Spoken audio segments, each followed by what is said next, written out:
Naitwa Jeremia Hango, ni afisa madini mkazi mkoa wa Kimadini Mbogwe. Mkoa wetu wa Kimadini wa Mbogwe unasimamia wilaya 3 ambazo ni Mbogwe yenyewe, Bukombe na Nyang'hwale. Mkoa wetu wa Kimadini Mbogwe ulianzishwa mwaka 2021 na lengo kuu la kuanzisha mkoa huu wa kimadini ilikuwa ni kuweza kusogeza huduma karibu na wachimbaji. Na tangu umeanzishwa mkoa huu wa kimadini, tunaweza kusema kumekuwa na mafanikio makubwa.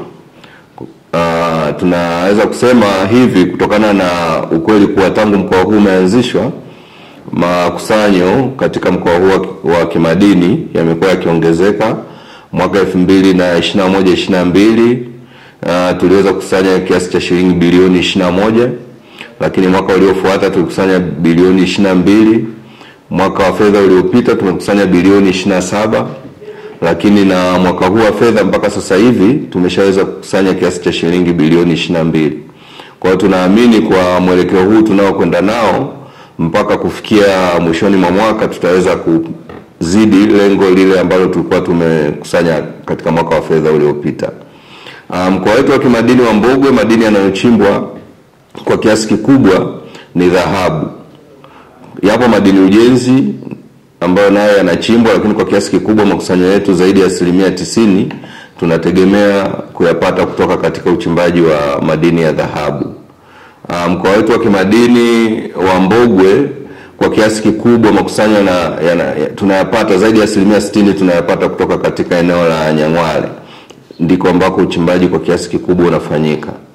Lakini kuna juhudi ambazo zimekuwa zikifanyika kwa upande wa serikali kuhakikisha katika eneo hili uwezeshaji wa wachimbaji ili kuweza kuzitumia fursa ambazo zipo katika mkoa huu. Tunazo fursa nyingi katika mkoa wetu wa kimadini kwa upande hasa wa uchimbaji, kwa maana kuna maeneo ambayo yanaaminika kuwa na dhahabu za kutosha, lakini uchimbaji bado haufanyiki kwa kiasi kikubwa.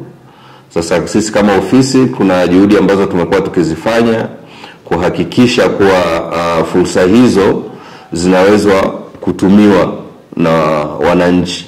Mojawapo ni kutenga maeneo maalum kwa ajili ya wachimbaji wadogo. Katika mwaka huu wa fedha tumeweza kutenga maeneo kama 4. Kuna eneo la Nyamikonze tuliweza kulitenga na zaidi ya leseni 81 ziliweza kugawiwa kwa wachimbaji wadogo, lakini kuna eneo la Mwamakiliga na kwa leseni 27 ziliweza kutengwa.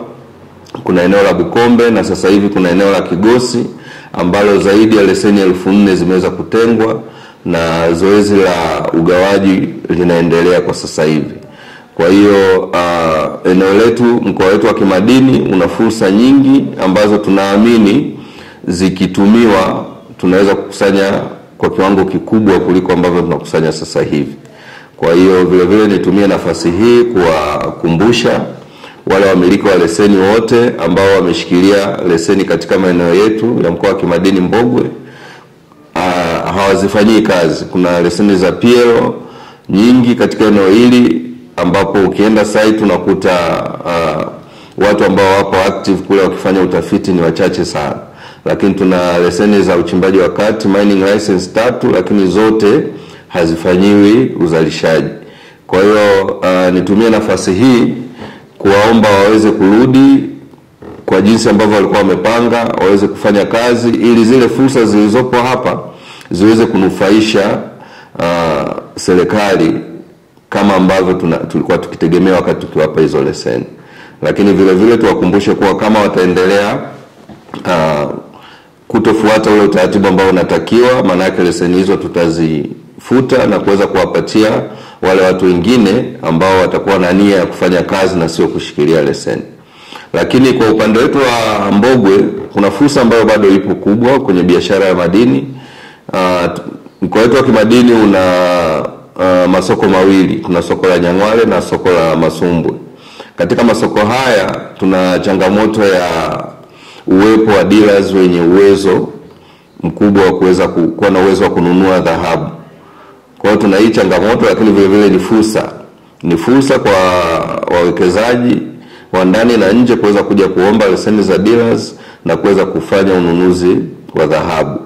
Maana kuna wakati inafikia kama kwenye soko la Nyang'hwale, mteja anaenda sokoni akiwa na dhahabu yake, anakuta sokoni hakuna fedha. Kwa hiyo analazimika kwenda kwenye soko la Geita ambapo ni mbali kidogo. Lakini bado tunazo fursa katika maeneo mengine. Kuna fursa ya ujengaji wa mitambo ya uchenjuaji katika eneo letu. Mitambo kama CIP ni michache kwa sababu wachimbaji sasa hivi wamehamasika kuachana na matumizi ya mercury kwenda kwenye matumizi ya CIP. Kwa hiyo CIP ziko chache, wachimbaji wamekuwa wakipanga foleni ili kuhakikisha wanaweza kuchenjua mizigo yao. Sasa ili kuondoa hili tatizo, tunahamasisha wawekezaji wa ndani na nje waweze kuja kwa ajili ya ujenzi wa hiyo mitambo ya kuweza kuchakata madini, lakini itahamasisha zaidi wachimbaji kuweza kukuza kile ambacho wanakifanya, maana watakuwa na uhakika na maeneo ambayo watakuwa wanaweza kuchenjulia. Nadhani kwa